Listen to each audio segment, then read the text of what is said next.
سولی تم تفریق کر رہے ہو. پوری امت مسلمہ میں سے کہیں سے آواز آپ کو اٹھتی ہوئی لگتی ہے کہ حضرت موسیٰ کی توہین بھی توہین رسالت ہے؟ مسلمان یہ کہتے نا کہ ہم نہیں ہونے دیں گے یہ توہین رسالت. حضرت عیسیٰ کی توہین بھی نہیں. انہوں نے کہا وہ تو عیسائیوں کے رسول ہیں, وہ حضرت موسیٰ تو یہودیوں کے ہیں, پہلی یہودی مبعوث قوم ہے. اور گالی بنا دیا سارے یہودیوں کو. زائنسٹ الگ مخلوق ہے, اور وہ زائنزم صرف عیسائیوں میں نہیں ہے اور یہودیوں میں نہیں ہے, یہ مسلمانوں میں بھی ہے, یہ عیسائیوں میں بھی ہے. ٹھیک ہے, تو وہ سب یہودیوں کا گالیاں دینی شروع کر دی. تو سارے قریشیوں کو گالی دو, حضور کو نہیں جائے گی. ابو جہل اور ابو طالب سب یہودیوں کو گالیاں دینی شروع کر دو. سارے قریشی ایسے ہیں اور ایسے ہیں, قریشی ہوتے ہی ایسے, قریش گالی بنا دو. یہ حضور کو جائے گی کہ نہیں؟ کتنے انبیاء آئے یہود میں, یہودی کو تم نے گالی بنا دیا. کھوپڑی کو استعمال کرو.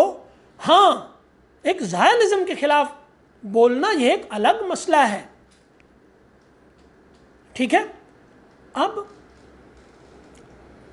توہین رسالت کے معاملے میں ایک اصولی بات ہے کہ جس کو یہ توہین رسالت کہتے ہیں, یہ دو باتوں کو, جمہوریت اور مساوات کو نہیں مان رہے. جمہوریت کھڑی ہی مساوات پر ہے, جمہوریت مساوات پر کھڑی ہے, اور مذہبی لوگ چونکہ مساوات کے قائل نہیں, لہذا ان کی اکثریت کی کوئی وقت نہیں. ایک بات جی ہو گئی. ٹھیک ہے جی, اب یہ دوسرا یہ ہے کہ ریاست میں ضرر کہاں ہے. باطل منڈی میں کہاں ہے, ریاست میں کہاں ہے, چیلنج کہاں ہے. دو بڑی جگہیں ہیں. منڈی پہلے کیوں ہے, بڑی کیوں ہے؟ کیونکہ جس کو آپ پوسٹ کرونا یہ کہہ رہے ہیں دنیا, اس میں کیپٹلزم کی وہ جو ایک ہے نا تھیری, کیا کہتے ہیں اس کو, نیو لبرلزم, وہی ہے نا. اچھا, وہ اب ان کا کیا مطلب ہے کہ ریاست مداخلت نہیں کرے گی منڈی میں. تو ایک انٹرنیشنل ایلیٹ وجود میں آ چکی ہے اور ایک انٹرنیشنل کمی وجود میں آ چکے ہیں. وہ انٹرنیشنل ایلیٹ چائنا میں بھی ہے, امریکہ میں بھی ہے, یورپ میں بھی ہے, انڈیا میں بھی ہے, پاکستان بھی ہے. آپ کسی سرمایہ دار کو بطور سرمایہ دار کی چھو بھی نہیں سکتے. بطور سیاستدان کے جو دل ہے اس کے ساتھ کرتے رہیں, لیکن آپ اس کے مال کی طرف دیکھیں گے تو آپ نے مگرمچھ کے جبڑے میں ہاتھ ڈالا ہے, اور رہے آپ دریا میں رہے ہیں. آپ کو مگرمچھ یہ نہیں کرنے دیں گے. ٹھیک ہے, تو یہ انٹرنیشنل ایلیٹ پوری دنیا کو, اب ریاستیں ان کے نیچے ہیں, یہ اوپر ہیں, اور نیچے عوام ہیں. عوام اور امیر طبقے کے درمیان ایک بہت بڑے مالی گیپ کی وجہ سے ایک خطرہ تھا کہ ان کو عوام ہی مارے گی. یعنی نوکری پیشہ لوگ جو ان سے وہ نوکری کر رہے ہیں وہ انہیں ماریں گے. ہاں, تو جب ان کو ماریں گے تو اب ان کو یہ بڑا بحران ہے نا عوامی سطح پہ. اب انفارمیشن بھی بہت آ گئی, ساری دنیا میں بات پھیل جاتی ہے. اب ضرورت کس کی تھی؟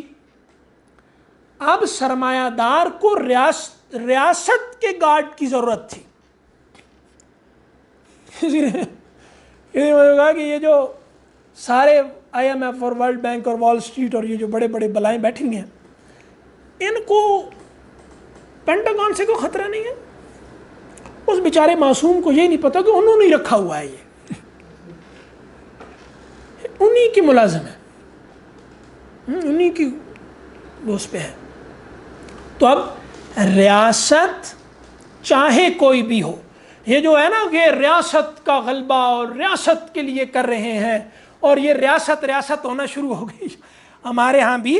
تو یہ جب ریاست کی لاش پہ, ریاست کے اس لاش کے حامی اس کے جو ہے وہ صدارت کا خطبہ کیوں پڑھ رہے ہیں؟ ریاست تو گئی, ریاست تو اب جو سرمایہ دار ہے، بڑا سرمایہ دار، اس کی چاکری کر رہی ہے، اور عوام کو یہ کبھی نہیں اٹھنے دے گی. ریاست عوام کو نہیں اٹھنے دے گی، یہ اب ان کے ذمہ ہے. اور سرمایہ داروں نے اب ریاستوں کو دہاڑی پہ رکھ لیا ہے. دہاڑی پہ کام کرو، لمبے پروجیکٹ نہیں، یہ کرو پیسے لے لو، یہ کرو ریاستیں. صحیح. اب یہاں دو ہو گئی باتیں، اور آپ لوگوں نے جمائیاں لینی شروع کر دی. باتیں تو اب اور بھی تھیں. تو میرا خیال ہے کہ ہمارا جو فوکس ہے نا، وہ اب اتنا بھی بہت ہے جتنا آج آپ نے گھورا ہے. یہ بہت ہے، اللہ کی قسم. میں یعنی یہی ممکن ہے، اور خدا کے لیے آپ لوگ میری مہربانی کریں کہ آپ لوگ جب تک یہ کورس چل رہا ہے وہاں آ جایا کریں، کیونکہ یہ تھوڑا سا کچھ نہیں تو ٹیلی پیتھی سیکھ لیں. ہوگا یہ جائے گا. اب آپ کوئی سوال جواب کر لیں. یہ بات ابھی میرا خیال ہے کہ ایک آدھ نشست اور شاید لے جائے، تو سوال آپ لوگ کر لیں تاکہ تھوڑا سا وہ بات ہو جائے. یعنی اس پہ جو آج بات ہوئی، اس میں آپ کو کوئی غلطی لگی ہو، کوئی اس میں اصلاح کرنی ہو، کوئی مشورہ ہو، کچھ بھی ہو، اپنا کوئی اضافہ کرنا ہو، کوئی نہیں کریں گے. آپ صرف سوال کریں گے، مجھ پہ بوجھ ڈالیں گے. آپ خود کوئی اضافہ نہیں کرنے لگے، مجھے پتہ ہے. آپ نے قانون اور اخلاق کی بات کی تھی، تو اخلاق ڈیفائن کریں گے کہ جس سینس میں آپ بات کر رہے ہیں اخلاق کو. اس کا مطلب یہ ہے کہ میں نے عرض جیسے کیا تھا نا کہ ایک ہے صحیح اور غلط، دوسرا ہوتا ہے پسندیدہ اور ناپسندیدہ. یہ دو چیزیں ہم کہتے ہیں پسندیدہ اخلاق ہیں یہ دین میں، اور اخلاق میں آپ قانون کو نہیں گھسیڑتے. ٹھیک ہے نا. یعنی ہم جب کہتے ہیں کہ انسان اخلاق سے بنتا ہے تو اس کا مطلب ہے پسند ناپسند سے بنتا ہے. تو اخلاق یہ قانون یہ صحیح اور غلط کے علاقے کی شے ہے، اور اخلاق پسند اور ناپسند یہاں اخلاق میں ہے. صحیح. تو یہ فرق تھا قانون اور اخلاق کا. اس میں آپ پوچھنا کیا چاہ رہے ہیں؟ اب اگلا کیا سوال ہے؟ اخلاق کی ڈیفینیشن کس سینس میں آپ نے بات کی قانون کے خلاف؟ کیونکہ اخلاق کی جو ورڈ میننگ ہے وہ تو اخلاق کا تو اس دن بتایا تھا نا کہ انسان اپنی پسند اور ناپسند سے تعمیر ہوتا ہے. تو ہم یہ کہہ سکتے ہیں کہ یہ کہتے ہیں اخلاق کا مادہ خلق ہے. خے کہہ دیں یا خا کہہ دیں، لام اور قاف. ٹھیک ہے. یہی تخلیق کا مادہ بھی ہے. تخلیق ہوتی ہے نا، یا مخلوق کا مادہ بھی یہی ہے جو اخلاق کا ہے. تو یعنی اصل میں آدمی جن چیزوں سے بنا ہوتا ہے وہ اخلاق ہے، اور اس میں خیال علم کا یہ ہے کہ یہ ہوتی ہے پسند اور ناپسند جو آدمی کو بناتی ہے. قانون صحیح اور غلط کے دائرے تک رہتا ہے. اسی لیے ایک ہمارے یہاں تفریق کی جاتی ہے تقوی کی اور فتویٰ کی. تقوی پسند ناپسند کے علاقے میں ہوتا ہے نا، اور صحیح اور غلط میں فتویٰ چلتا ہے. تو حضور نے کیا فرمایا؟ قانون میں اجازت مل بھی جائے، مفتی فتویٰ دے دے، لیکن دل میں کھٹک ہے، بچ جاؤ. کیوں؟ کیونکہ تم دیکھ یہ رہے ہو کہ دو تعلقات داؤ پہ لگے ہیں. درہم کے ساتھ تعلق اور اللہ کے ساتھ تعلق، دونوں میں سے ایک داؤ پہ لگا ہے. تم مفتی سے فتویٰ لینے کے لیے جب جا رہے ہو نا، تو تم اصل میں تھوڑی نیت یہ رکھتے ہو کہ اللہ کے تعلق کو قربان کر دیا جائے کسی بہانے سے. مفتی صاحب کی مجبوری یہ ہے کہ انہوں نے یہ دیکھنا ہے کہ یہ آدمی چہرے سے لگتا ہے کہ نافرمانی پہ اترا ہے، تو خدا سے بہانے کے بغیر بھیڑ گیا تو بڑا نقصان کر بیٹھے گا، اس کو خدا سے بھیڑنے کا بہانہ دے دو. یہ نفسیاتی طور پر کم مضر ہوگا. تو مفتی اس گناہ کے براہ راست، جس کو کہتے ہیں نا وہ جو آمنے سامنے کے حرام ہے تو حرام صحیح میں کروں گا. تو مفتی کا مسئلہ کیا ہوتا ہے؟ وہ دیکھ رہا ہوتا ہے قانون میں کہ یہ اخلاق کی حد اور تقویٰ تک تو کیا جائے گا، اس کی اب مجبوری یہ ہے کہ اس کو یہاں سے تھوڑا سا راستہ دے دو، ورنہ یہ خدا گناہگار تو بننے پہ تلا ہوا ہے، یہ باغی بن جائے گا خدا کا۔ تو مفتی کوئی بہانہ ڈھونڈ کر اس کو راستہ دکھا دیتا ہے، ٹھیک ہے۔ تو اب اخلاق میں اور قانون میں یہ ہے کہ اخلاق نیچے کی کیٹیگری ہے، یعنی صحیح اور غلط کے دائرے میں، اور جس کو آپ کہتے ہیں اسلام، لیکن ایک ہے احسان کہ خدا گویا کہ مجھے دیکھ رہا ہے، یقیناً مجھے دیکھ رہا ہے اور میں گویا خدا کو دیکھ رہا ہوں، تو خدا کی نظر میں رہنے کے بعد مجھے جو کرنا ہے یہ اخلاق ہے۔ اب جدید زمانے میں یہ ہوا کہ قانون یعنی صحیح اور غلط اگر ٹکرا جائے گا پسند ناپسند کے ساتھ، ٹھیک ہے، تو یہاں پر کیا یہ جائے گا کہ صحیح اور یعنی اگر ایک آدمی کا، اب آپ بتائیں میں کیا کہہ رہا ہوں، مدد کریں نا تھوڑی سی، صحیح اور غلط کے بارے میں کیا کہہ رہا ہوں میں؟ ہاں، اگر صحیح اور غلط اخلاق سے ٹکرا رہا ہے تو وہاں پر اخلاق کو قربان کیا جائے گا اور صحیح اور غلط کو یعنی قانون کو ترجیح دی جائے گی۔ یہ تقسیم کر دیا انہوں نے، اور اسی پہ میں نے کہا تھا کہ دین میں غلط کے پسندیدہ ہونے کی کوئی گنجائش موجود نہیں ہے، اور اس کی مثال دی تھی کہ ناپسندیدہ کے صحیح ہونے کی گنجائش ہے، جیسے کہ طلاق صحیح ہے۔ اخلاق میں جو مطلب پسند اور ناپسند جو ہمیں کوئی کرنا ہے وہ ہم نے جو دین ہے ہمیں زیادہ صاف ظاہر ہے ہمارے ہاں سب سے اوپر حق و باطل ہے، اس کے نیچے صحیح اور غلط ہے، اس کے نیچے پسند اور ناپسند ہے، یہ دین کی ترتیب ہے۔ سر آپ نے سود کی بات کی، تو سب کو پتہ ہے کہ سود جو ہے اللہ اور اس کے نبی کے ساتھ ملانے جنگ ہے، تو یہ جو جتنے بھی جو ہمارا وزیر اعظم ہے وہ بھی کہتا ہے ریاست مدینہ، ان سب نے قرآن پاک پہ حلف لیے ہوئے ہیں، لیکن پھر بھی کوئی یہ نہیں سوچتا کہ یہ قرآن پاک کی آیت ہے، اور پھر بھی سود پہ سود کا خاتمہ ریاست کی ذمہ داری ہے، افراد یہ نہیں کر سکتے۔ سود کے احکامات بھی شریعت کے بالکل آخر میں آئے ہیں، ٹھیک ہے، اور یہاں تک بھی صحابہ نے کہا کہ ہمیں سود کے احکامات کا تفصیلی علم کیوں؟ بالکل اختتام پہ جا کے جب ریاست غالب ہو گئی تو سود کو حرام کرا دے دیا گیا، بالکل قطعاً۔ اس کا مطلب کیا ہوا کہ سود افراد کی کوششوں سے ختم ہونے والا مسئلہ نہیں ہے، یہ ریاست کے کرنے کا کام ہے۔ لیکن اب ہم کیا کرتے ہیں، جو ہم لوگوں نے جو چالاکی اپنا رکھی ہے وہ یہ کہ جو کام ریاست سے کروانا ہے اس پہ شور مچاؤ، جو خود کرنا ہے وہ نہیں کرنا۔ ہم اسراف کی تہذیب میں جی رہے ہیں، اور ہم نے اسراف کو طرز زندگی بنا رکھا ہے۔ اسراف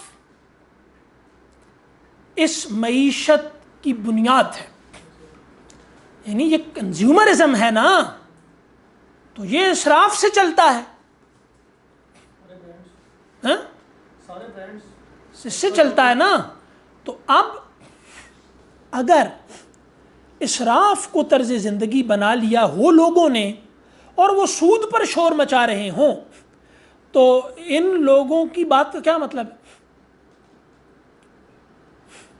یعنی اسراف کرنے والا سود کے خلاف بول رہا ہے، تو اپنی طرز زندگی میں سے تو اسراف کو نکالو نا، سخاوت لاؤ۔ یعنی کیا لوگ اب اسراف کر رہے ہوتے ہیں، سخاوت کا نام لیتے ہی نا وہ تھوڑے لال پیلے ہو جاتے ہیں۔ بھائی اسراف جو کر رہے ہو اس کی جگہ کیا کرو، اس کی جگہ اپنی زندگی میں کیا لاؤ، سخاوت لاؤ۔ اس پہ سوال اٹھنے شروع ہو جاتے ہیں، میری نانی کو خرچہ لوڑا ہے، ہے اور دادی کو چاہیے اور بھائی کو چاہیے, ہوتا ہے نا سوال. اسراف پہ کوئی نہیں کرتا. باپ کو دوائی چاہیے, کھانس رہا ہے, بیٹے نے پروگرام بنایا ہوا نیا موبائل لینا ہے, یہ بڈھا کب مرے گا, موبائل ہی نہیں لے رہا پتنے سے, گاڑی ہی نہیں مل رہی. کیوں ماں باپ پسند نہیں ہیں؟ زیادہ بچے کیوں نہیں پسند؟ اسراف کی تہذیب کی وجہ سے. ٹھیک ہے, یہ بات بھی ٹھیک ہوگی کہ بچے کتنے ہونے چاہیے, تربیت ہونی چاہیے اور ایک لمٹ اور طریقہ ہونا چاہیے, لیکن اب مسئلہ یہ ہے کہ قول حق ہے مراد باطل ہے. تم کو بچے کیوں نہیں پسند؟ تم جو اسراف کی زندگی چاہتے ہو, زیادہ بچے, اس میں رکاوٹ ہے. تم بچے اسی وجہ سے پسند نہیں کرتے جس وجہ سے تم بوڑھے والدین کو پسند نہیں کرتے, جس وجہ سے تم غریب رشتہ داروں کو پسند نہیں کرتے. شادی ہالز میں کون غریب رشتہ داروں کو دعوت دیتا ہے؟ شادی پہ تم نے اتنا خرچہ کر دیا, اتنا بڑا ہال بک کرایا, تم مہمان تھوڑے بلاتے ہو. کیوں؟ ایسی جگہ پہ کرو جہاں زیادہ مہمان بلا لو اپنی فیملی کے, یہ خرچہ وہاں کر دو. بدلو نا اسراف کو سخاوت سے. اتنا بڑا ہال بک کرا لیا, 100 کی گنجائش ہے جی, اتنا خرچہ ہو گیا, باقی رشتہ دار کہاں جائیں گے, تو کس کو بلاؤ گے؟ تو تمہیں غریب رشتہ دار کیوں نہیں پسند؟ بچے تمہیں کیوں نہیں پسند؟ شادی وقت پہ تم کیوں نہیں کرنا چاہتے؟ بوڑھے والدین سے تم دور کیوں رہتے ہو؟ کیونکہ جو تم لائف سٹائل اسراف والا چاہتے ہو اس میں رکاوٹ ہے. اس پہ جو جس سے آپ اسراف کو لنک کرتے ہیں کھانا لائف اسٹائل سے, ادھر سے ایک آرگومنٹ یہ آتا ہے کہ انڈسٹری لگے گی, یہ چیزیں ہوں گی, نوکریاں پیدا ہوں گی, سمجھ رہے ہیں آپ, لوگوں کو روزگار ملے گا. وہ اس کو اسی سے لنک کرتے ہیں سب لوگ اپنے بحث و مباحثے میں. تو نہیں تو سخاوت سے یہ حل نہیں ہو سکتا مسئلہ. سب بات تو پھر نہیں آ گئی نا کہ اگر آپ نے کسی کو کاروبار شروع کروا دیا, جا کے بیٹھا, وہ مارکیٹ میں ہی ہے نا, اسی بازار میں بیٹھا ہے, وہ بھی کسی کو ہائر کرے گا, وہ بھی اپنی چیز بیچے گا, مطلب پیسہ تو ویسے بھی مسئلہ ہے اپنے اوپر خرچ کرنا. اس میں وہی بحث ہے, اس میں وہ اٹھانی پڑے گی بات حقوق اور فرائض کی. میرا حق ہے میں اپنے اوپر اتنا صرف کروں, لگاؤں, اس سے بھی ایک ہوگا دولت میں, اس میں بھی ایک سرکولیشن آتی ہے نا, ہاں, اور میں دوسرے کو دوں گا. تو یہاں پر مرکزیت سخاوت میں دوسرے کو حاصل ہے. مذہب ادر اورینٹڈ ہے, سیلف اورینٹڈ نہیں ہے, دوسرا مرکز میں ہے. انہوں نے کہہ دیا کہ دوسرا جو ہے وہ ہمارے لیے دوزخ ہے, ادر از ہیل. السلام علیکم آصف. جناب علی, یہ میرا ایک سوال ہے. جی. میں دوسرے اسپیکرز کو بھی سنتا رہتا ہوں, اسلامک اسکالرس کو, وہ پن پوائنٹ تو سب کرتے ہیں پرابلم, لیکن ان کی سولوشنز پہ غور نہیں کیا جاتا یا سولوشنز کی طرف نہیں جایا جاتا. جیسے کہ ہمارے علماء یہ 73 سال تو ہو گئے ہیں پاکستان کو بنے ہوئے, سعود کے خلاف لڑے ہیں. ٹھیک ہے, سر فہرست میں ڈاکٹر صاحب کو کہوں گا. وہ لیکن علماء نے جا کے جو لوگ اکنامکس کو سمجھتے ہیں, جو یہ بینکنگ سسٹم کو چینج کر سکتے ہیں, کبھی ایسا ہوا ہے کہ ان سے جا کے ملے ہوں اور کہا ہو کہ بھائی ہمارا یہ سسٹم چینج کرو, اس کو اسلامک کرنے کی کوشش کرو, اس پر کبھی کچھ سیریسلی کام ہوا ہے؟ لوگوں نے بہت کیا. ابھی آصف وحید صاحب جو ہے نا, یہ اس میں پوری ایک تفصیل بتاتے ہیں, اس پہ بہت کام کر رہے ہیں لوگ. اور بھی چونکہ یہ میرے قریب کا ہے معاملہ, میں یہ نہیں کہہ رہا کہ اور نہیں کر رہے اور کوئی ہم یہ کہہ رہے ہیں کہ وہ, اور لوگ بھی کر رہے ہیں. تو یہ ایک تفصیل ہے پوری جو اپنی گفتگوؤں میں آصف وحید صاحب بتاتے ہیں. ابھی کسی کو دلچسپی ہو تو ان کی ایک گفتگو یہاں قرآن اکیڈمی میں ہوئی ہے, میں اس کا لنک آپ لوگوں کو شیئر کر دوں گا. اس میں انہوں نے ایک پوری تفصیل بتائی ہے. لیکن اب مسئلہ کیا ہے کہ لوگ کام کرنا بھی چاہتے ہیں, وہ یہ بھی ہے, سب سسٹم راستے میں رکاوٹ ہے. یعنی ایسا نہیں ہے کہ متبادل نظام, یہ جو بات آتی ہے نا, ڈاکٹر صاحب جو کہتے رہے ساری زندگی نظام بدلو نظام بدلو نظام بدلو, دوسروں نے کہا نہیں نہیں نہیں نہیں نہیں نظام نہ بدلو, بس لوگوں کو بتا دو, اور جنہوں نے نظام بنایا ہوا تھا آخر وہیں جا کے پہنچ گئے اسی پہ, ادھر بینکنگ بھی نہیں, ادھر ہی چلے گئے جہاں یعنی وہ جن کے خلاف لڑنا تھا انہی کی گود میں گرے آخر میں جا کے. وہ ہو گیا ہے, یہ پتہ نہیں صحیح ہوا یا غلط ہوا یا نیک نیتی سے, ہمیں تو اللہ ہی جانتا ہے, وہ تو حساب لے گا. لیکن اصل مسئلہ یہ ہے کہ وہ ہو یہ گیا کہ وہ کہتے رہے نظام نظام نظام. جو ابھی ہماری بات ہوئی تھی اس میں ساری پہلے کہ قوت نافذہ ضروری ہے جناب. سود قانون کے بغیر ختم نہیں ہوگا. سود کا کام کرنے والے بڑے مجرم ہیں. یہ لوگ انسانی سمگلنگ میں ملوث ہیں, اعضاء کی سمگلنگ میں ملوث ہیں, ڈرگز کے بڑے بڑے کاروبار کر رہے ہیں, یہ اسلحے کے سمگلر ہیں. ان لوگوں کو آپ کیسے آیتیں سنا کے روکیں گے؟ خدا نے اتارا ہے لوہا, گولی بھی بنائی ہے. اس طرف تو ہم سارے اب ہم نے مطلب ہم نے جیسے وہ ہوتا ہے نا گول مٹول معصوم پلے پلے نوجوان پیدا کر دیے ہیں. اگلی نسل کیسی پیدا کی ہے آپ نے؟ کوئی مضبوطی کہیں نظر نہیں آتی. تو اب ظاہر بات ہے کہ میں نہیں کہہ رہا کہ ان کو جا کے خودکش بم بار بنا دو, یہ کر دو وہ کر دو, لیکن کہنے کا مطلب یہ ہے کہ سسٹم, یعنی آپ یہ کہہ لیں کہ اگر آرمیز ہوں گی, آپ کے پاس ایک بڑا نظام ہوگا, ریاست ہوگی, وہ کھڑی ہو جائے اگر ان کے خلاف, تو یہی سرمایہ, میں عرض یہ کر رہا ہوں کہ حادثہ یہ ہو گیا کہ ریاست لونڈی بن گئی سرمایہ دار کی, بلینئرز کی. ریاست نہ کھڑی ہو ساتھ تو آپ سود کو کیسے ختم کریں گے؟ ریاست تو سود خوروں کے ساتھ کھڑی ہو گئی جا کے. تو علماء اس بات کو سنیں کہ ہم نے آخر کیسے قوت پیدا کرنی ہے. مطلب قوت کا مطلب تعمیر بھی ہوتا ہے, تخریب بھی ہوتا ہے. یعنی قوت جیسے ہم نے کہا کہ یہ قوت ہے اصل میں نیٹ آف کنیکشنز کی اسٹرینتھ, ان کنیکشنز کی یہ جو مضبوط, یہ قوت ہے اصل میں. تو اب یہ بہت سارے ہیں, اس میں نہیں ہم یہ کہہ رہے کہ ابھی اٹھ کے کھڑے ہو جائیں, اور یہ بھی ہیں آپ کے ساتھ آرمیز کھڑی ہو جائیں, حکومتیں کھڑی ہو جائیں, ریاست کھڑی ہو جائے. لیکن اب یہ کیسے ہوگا یہ تو اب کوئی نہیں پتا.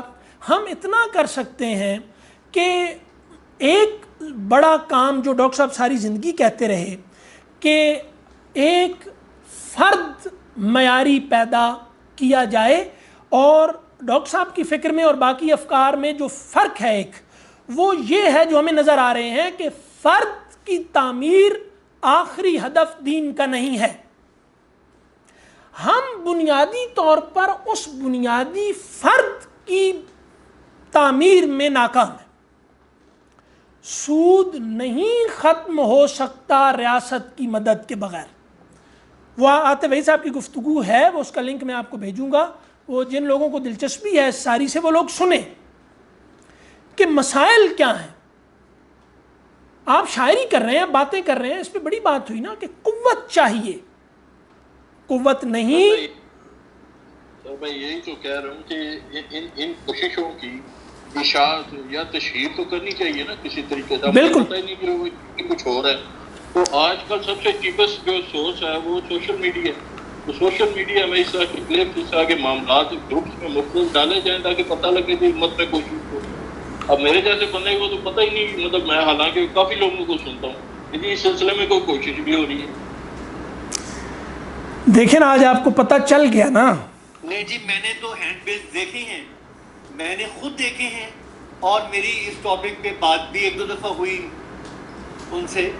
تو کام بھی ہو رہا ہے, لیکن ظاہر ہے پھر آپ کو اسٹریس لینا پڑتا ہے نا, آپ کو خود بیچ میں گھسنا پڑتا ہے. وہ اب ہو رہا ہے نا, یعنی وہ ڈاکٹر صاحب یہ کہہ رہے ہیں, آپ بھی درست فرما رہے ہیں, وہ اب یہ ہو ہی رہا ہے. سب یہ انٹرسٹ ہی ہے, سب لوگ مطلب انٹرسٹ آ گیا پھر سود اور وہ سب دلچسپی لوگ لے رہے ہیں. تو انشاءاللہ یہ کوئی نہ دیکھے, بس یہ ہے کہ کوئی بھی بیج کسی وقت کہیں اگ کر, وہ کہتے ہیں نا بزرگ کہ کسی جنگل کا جد امجد بن سکتا ہے. تو کوئی پتہ نہیں کہاں کون سا بیج درخت بن جائے. اور پھر ایک جیسے یہ بات ہوئی کہ یہ جو آج تہذیب ہے یہ ہمیشہ سے نہیں تھی, کوششوں سے بنی ہے. تو یہ بھی کوششیں ہوتی رہیں گی. لوگ بس ایک کمٹمنٹ ہونی چاہیے. ہمارا سب سے بڑا مسئلہ وہ پھر یہی ہے کہ ہم کمٹمنٹ میں بودے ثابت ہوئے. ہم کمیٹڈ لوگ نہیں ہیں. میں ابھی بات ختم کر رہے ہیں لیکن اب بات ختم کرتے کرتے بھی ختم ہوتی ہے, پتہ نہیں وجہ سے وہ ہوتی نہیں. سب سے بڑا, ہم تواسب صبر پہ انشاءاللہ جب جائیں گے تو اس پہ تفصیل سے بات کریں گے. سب سے بڑا بحران انسانوں کو جو پیش آتا ہے نا, ایک بڑے بحرانوں میں سے, وہ ہے نیت کا بدل جانا, ارادے کا بدل جانا, کمٹمنٹ لوز کر جانا, کمٹمنٹ بدل لینا. یہ بڑے بحران ہیں جو آدمی کو سب کچھ منہدم کر کے رکھ دیتے ہیں. وہ یہ ہے, ہم روز میرا دل یہ کر رہا ہے, میرا دل وہ کر رہا ہے, میرا دل وہ کر رہا ہے, بھاگتے جا رہے ہیں, قیمت بھی دے رہے ہیں. یہ نہیں ہوتا کہ آج میرا دل یہ کر رہا ہے اور کل میرا دل وہ کر رہا ہے تو میں نے یہ چھوڑ کے وہ کیا, تو اس کی قیمت کوئی ادا نہیں کرنی پڑے گی. اس کی بہت بڑی قیمت ہم دیتے ہیں, ہم دیتے ہیں, اور وہ ہمیں پتہ نہیں چلتا. وہ جو دیمک چاٹ جاتی ہے جیسے اندر اندر سے یہ کمٹمنٹس بدل بدل کے, ہم ایک ارادہ کرتے ہیں 4 دن اس پہ نہیں چلتے, پھر دوسرا ارادہ کرتے ہیں, پھر 4 دن اس پہ نہیں چلتے. میں کہہ رہا ہوں, آپ سے عرض کر رہا ہوں کہ حالت یہ ہو گئی ہے ہماری کمٹمنٹ کی. ہمیں تو چاہیے نا کہ 3 منٹ کا کلپ بیٹھ کر ہم سے نہیں دیکھا جاتا, اس کو بھی فارورڈ کا بھی وہ واٹس ایپ والوں نے کر دیا نا, کہ حالت ہماری یہ ہو گئی ہے کہ وہ فاسٹ فارورڈ کا آپشن آ گیا کہ جلدی سے سن لو. اب وہ جلدی کے بعد کرنا کیا ہے, کیا کرنا ہے؟ مطلب ایک آدمی کو دیکھیں کہ بڑی تیزی سے ڈرائیو کر رہا ہوگا, 18 بندوں کو راستے میں حادثے کا خوف لاحق ہوگا اور ایک تھریٹ ہوگا, باقاعدہ جا رہا ہوگا. بھائی تم نے جا کے کیا کرنا ہے؟ جتنی تیزی میں ہے اتنا جا کے آگے تو کچھ نہیں کرنا. تم اتنی تیزی میں کیوں ہو؟ تو تھوڑے سلو ہو جاؤ, تھوڑے جم جاؤ, تھوڑی کمٹمنٹ. 10 کام کیے ہوئے ہیں, چھوڑ دو 10 کو, 2 کر لو, 1 کر لو, ڈھنگ کا کرو. اور ہر کام میں بڑے سے بڑا اور معمولی سے معمولی آدمی موجود ہے. لوگ سمجھتے ہیں عام طور پہ کہ یہ کام شاید معمولی لوگوں کا ہے اور وہ اس میں دیکھو بڑے سے بڑا آدمی پڑا ہوگا, اور وہ بڑے سے بڑے کام وہ بڑا لوگوں کا کام ہے, جاؤ گھٹیا سے گھٹیا آدمی وہاں پڑا ہوگا. تو تم خود کیا ہو؟ نہ بدلو روز روز کمٹمنٹس, نہ ارادے روز روز بدلو. زندگی اتنی نہیں ہے, وقت نہیں ہے اتنا, یہ کچھ کرنے نہیں دینا ہے انہوں نے بڑے گھنڈوں نے.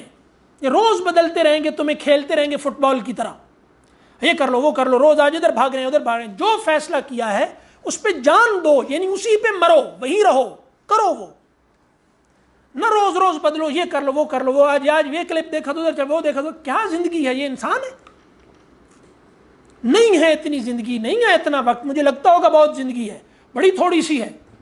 آپ آج اپنے قیمتی وقت جو آپ کا کرنے کے قابل وقت ہے آج سے, اور اوسط عمر لگا لیں اپنی کہ کتنے عرصے تک میں نے جینا ہے, زیادہ سے زیادہ لگا لیں, ٹائم نکالیں کتنا ٹائم بچا ہے آپ کے پاس. یہ وقت ہے اتنا کہ میں روز بدلتا رہوں گا, یہ کروں کل وہ کروں, پر یہ کروں یہ کروں. یہ روز ایک بندہ مشورہ لے کے آ جائے گا, وہ یار خود بھی کچھ کرو, ہمیں بھی کچھ کرنے دو, جو کر رہے ہو سب ٹھیک ہے, اسی میں لگے رہو. تم نے کچھ کرنا ہوگا تو اسی میں کر لو گے, نہ کرنا ہوا تو اس طرح رولتے رہو گے, دار در کچھ نہیں ہو سکتا.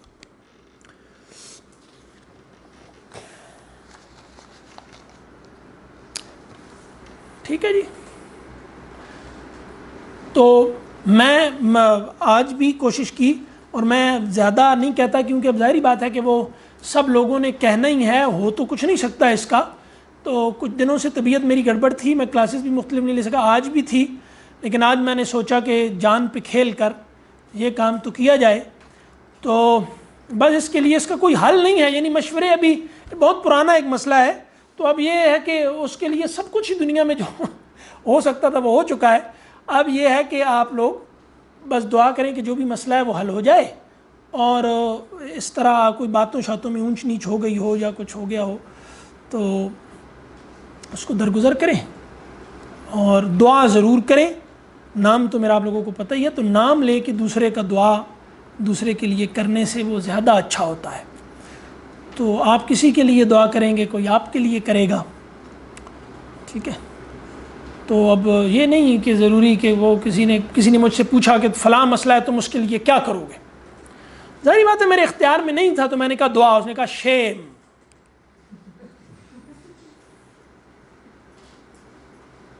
شیم. کب تک ہوگا؟ میں نے کہا کس نے کہ صرف دعا. میں کہ میں اپنے بھی کام دعاؤں سے ہی چلاتا رہتا ہوں. کہا نہیں تم تو یہ بھی کرتے ہو وہ بھی کرتے ہو بھی کرتے ہو. تو میں نے کہا کہ صرف دعا کس نے کہا ہے بھائی؟ جتنا بس میں ہو. تو اب تم صرف دوا سے تو قائل ہو, صرف دعا سے تمہیں تکلیف ہوتی ہے, تو یہ بھی اب جدیدیت ہے کہ کہو کہ فلاں دوائی دیں گے تو کوئی نہیں کہے گا شیم. تم مسلمان ہو کہ دعا کا نام ہی نہیں رہے. حضور کو مسئلہ آتا تھا پہلے مصلی بچھاتے تھے, انہیں جا کے سمجھاؤ.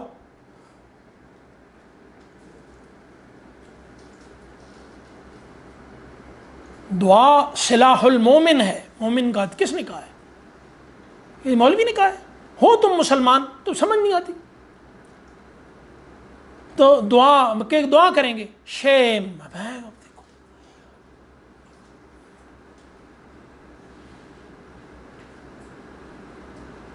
یہ کسی نے دماغ بنایا ہے نا, وہ کامیاب ہے اس میں. تو اپنے سانچوں کو توڑ کے خود کو نئے سرے سے تعمیر کرنا بہت مشکل ہے. خدا کی مدد لیں نا اس میں. قرآن اسی لیے نازل ہوا ہے. یہ کر ہو جاتا ہے اس سے کام. السلام علیکم.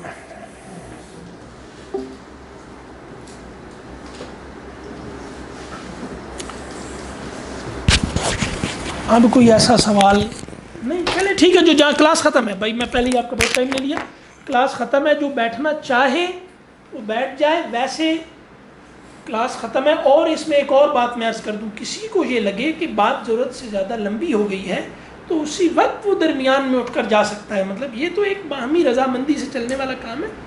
اس میں کوئی زبردستی نہیں ایسی کہ بس آ کے پھنس گئے ہیں. تو ہم بھی شور ہوتے تھے کہ وہ شروع میں کچھ اجتماعات میں بیٹھتے تھے, دل ہوتا تھا یار یہ مکے بات ہم جائیں, وہ بات ہی ختم نہیں ہو. 2 منٹ ہے, 2 منٹ ہے, وہ 2 گھنٹے ہو گئے 2 منٹ. کسی نے کسی سے پوچھا نا, بندہ تھا نے اپنی بیگم سے کہا کہ کتنی دیر ہو گئی ہے تم سے کہہ رہا ہوں کہ ناشتہ لے کے آؤ, ابھی تک لے کے نہیں. آدھے گھنٹے سے کہہ رہی ہوں 2 منٹ میں آتی ہوں, تمہیں سنا نہیں دے رہا.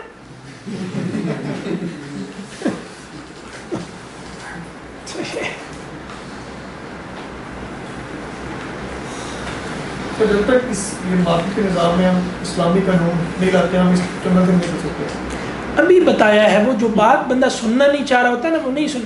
اپنی زندگی سے اسراف کو نکال کے سخاوت کو داخل کریں, اتنا ہی خرچہ کریں, لیکن اس میں سے اسراف کو سخاوت میں بدل دیں. بس یہ کرنا ہے. خرچ اتنا ہی کریں جتنا کر رہے ہیں مہینے کا, نہ بڑھائیں. سر یہ دونوں ایک ساتھ چل سکتے ہیں, اسراف اور سخاوت؟ مطلب چل سکتے ہیں. ہاں وہ اس طرح ہوتا ہے نا کہ شیطان بھی راضی رہے, رحمان بھی ناراض نہ ہو. ہاں شیطان بھی راضی رہے, رحمان بھی ناراض نہ ہو. اب یہ کیوں نہیں ہو سکتا؟ خدا اپنا بنائیں, ہو جائے گا. مشرکین نے یہی کیا تھا کہ ہو جاتا ہے شیطان اور خدا کو اکٹھا راضی رکھا جا سکتا ہے, لیکن اس کے لیے خدا اپنا بنانا پڑتا ہے. پھر خدا کی مخلوق بننے کے بجائے خدا کا خالق بننا پڑتا ہے, جو مشرکین عرب نے کیا. اس میں کامیاب تھے, پوری تہذیب بنائی ہے. ہو سکتا ہے.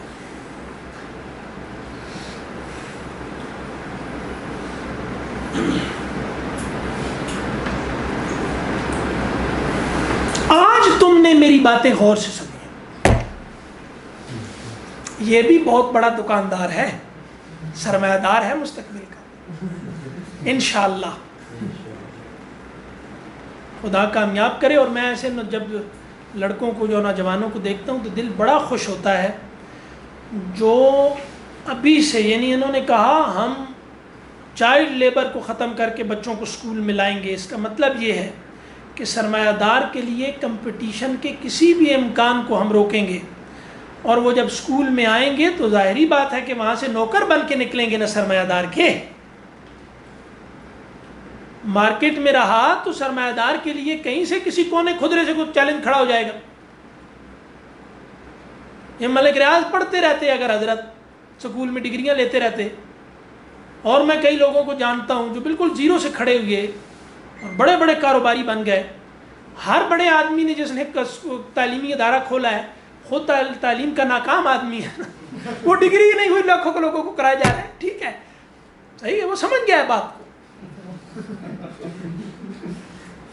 سمجھ گیا ہے. مطلب اتنا بڑے جناب سکولنگ سسٹم ہوں گے, وہ جا کے دیکھیں اور میاں عامر صاحب سے جا کے پوچھے کون سی ڈگری ہے ان کے پاس, اتنے لوگ ڈگریوں والے ملازم رکھے. تو ظاہر بات ہے کہ سرمایہ دار یہ نہیں چاہتا کہ اس کے لیے کمپٹیشن ہو. ایک ریسرچ آئی تھی پچھلے دنوں, آپ لوگ کہیں سے ڈھونڈ سکتے ہیں اس کو. میرا مزاج نہیں اس طرح کی باتیں کرنے کا, لیکن بہرحال ریسرچ کیا ہے کہ ذرا بات میں وزن تو ڈلتا ہے. تو کہ وہ آئی تھی کہ 100 سال پہلے, 125 سال پہلے امریکہ میں 80-90% لوگ کاروباری تھے. 100 سال کے بعد 80-90% لوگ ملازمت پیشہ ہیں. کیا ہوا ہے؟ بڑی مچھلی چھوٹی مچھلی کو کھا گئی, نہیں جو سروائیو کر سکے انہوں نے ملازمت کر لی. انہوں نے سکولنگ سسٹم بنایا ہے اپنے نوکر پیدا کرنے کے لیے. کوئی بھی طالب علم اول شروع سے لے کر آخر تک بھائی کہے کہ کام کرو تو کہ میں تمہارا نوکر لگاؤں گا, ادھر سے تھوڑی دن بعد مٹھائی تقسیم کر کے آئے گا, مٹھائی کھا لیں, کس چیز کی نوکر بھرتی ہوگی. کیا ہو بھائی تم لوگ.